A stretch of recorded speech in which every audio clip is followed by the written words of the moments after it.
Assalamualaikum warahmatullahi wabarakatuh. Perkenalkan nama saya Muhammad Albar dengan NIM 20230854. Kali ini saya akan menjelaskan implementasi artificial intelligence dalam knowledge management discovery. Masuk latar belakang, di mana tantangannya itu dokumentasi proyek konstruksi. Yang pertama itu pengetahuannya rentan hilang. Jadi setiap proyek menghasilkan dokumen teknis, laporan seperti foto, video. Nah, tanpa pengolahan terstruktur, pengetahuan ini hilang saat proyek selesai atau terjadi pergantian personil. Nah, lalu ada dokumentasi tersebar. Nah, jadi informasi proyek tersimpan di berbagai media penyimpanan yang berbeda, sehingga pencarian membutuhkan waktu yang lama dan beresiko kehilangan aset pengetahuan organisasi. Nah, peluang AI dalam KM. Nah, jadi perkembangan AI membuka peluang knowledge discovery, menemukan pola dan informasi penting dari data organisasi secara lebih cepat dan juga akurat. Nah, jadi sini ada kerangkanya, di mana penelitian ini mengintegrasikan 4 pilar utama, yaitu knowledge management sebagai proses sistematis pengelolaan aset pengetahuan, lalu ada KMS sebagai media digital repository, lalu ada AI untuk mendukung knowledge discovery, dan Laravel sebagai fondasi teknis perkembangan sistem berbasis web yang aman dan terstruktur.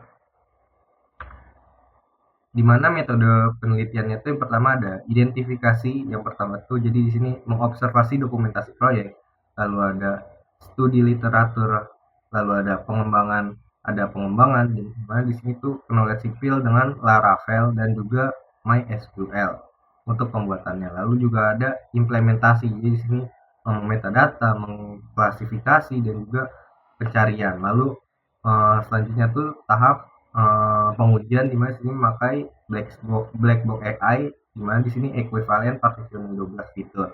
Nah, jadi penelitian ini menggunakan pendekatan deskriptif kualitatif dengan studi kasus pada knowledge skill. Pengujian ini dilakukan menggunakan black box testing dengan teknik equivalent partitioning untuk memvalidasi seluruh fungsi utama sistem. Di mana arsitektur dari knowledge skill ini yang pertama tuh memakai framework dan juga database, di mana di sini memakai Laravel atau MVC ditambah dengan MySQL untuk keamanan tinggi dan stabilitas sistem. Lalu manajemen proyek, di mana di sini mengcreate proyek, kategori, dan juga dokumentasi progres mingguan secara terstruktur. Lalu ada repository digital, di mana di sini penyimpanan terpadu seperti dokumen teknis, lalu foto, video, laporan, dan metadata proyek. Lalu ada pencarian cerdas, di mana sini ada AI search berbasis metadata dan filter kategori untuk knowledge discovery. Di mana implementasi AI dalam knowledge discovery ini ya, ada 5 tahapan, di mana ada upload dokumentasi seperti unggah foto, video, dan juga dokumen. Lalu ada validasi penyimpanan seperti, jadi di sini itu sistem memvalidasi dan menyimpan ke database dengan metadata. Lalu tahap ketiga itu ada klasifikasi kategori, di mana sini itu pengelompokan mendasar jenis proyek. Lalu ada ya, tahap keempat itu pencarian cerdas, di mana sini pengguna mencari dengan kata kunci. Lalu nanti sistem akan mencocokkan dengan metadata. Lalu ada knowledge reuse, di sini tuh informasi relevan digunakan sebagai referensi proyek berikutnya. Masuk ke hasil pengujian black box testing, di mana di sini ada tabel pertama. Tabel pertama itu di mana email dan passwordnya itu valid atau password salah, email salah, dan juga form kosong itu sudah valid. Jadi semuanya itu berfungsi. Lalu tabel kedua tuh fitur seperti tambah, edit, upload proyek, lalu upload gambar, dan validasi tanggal, itu semuanya valid. Begitu juga dengan tabel ketiga, yaitu knowledge discovery, di mana seperti search project, filter kategori, dan detail riwayat proyek itu semuanya berhasil. Nah, jadi di sini tuh pengujian teknik itu memakai equivalent partitioning pada 12 fitur utama dengan data valid dan tidak valid. Masuk ke analisis dan pembahasan.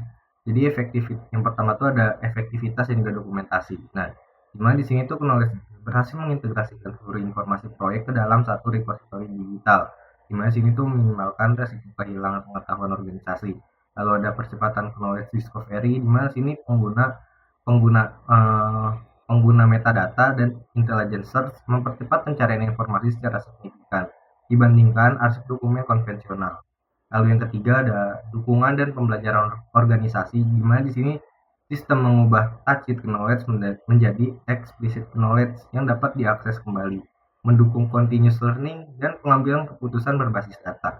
Lalu yang keempat, keandalan sistem. Jadi sini seluruh 12 fitur utama ini lulus pengujian black box testing, di mana menunjukkan tingkat keandalan yang baik sebagai knowledge management system.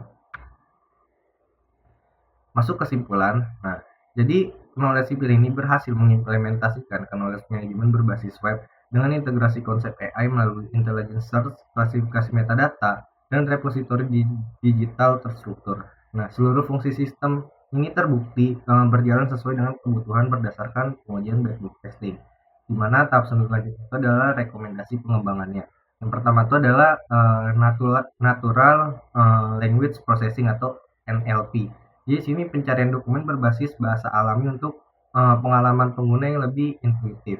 Lalu ada machine learning, di mana jadi sini merekomendasikan proyek relevan secara otomatis berdasarkan pola histori dokumentasi.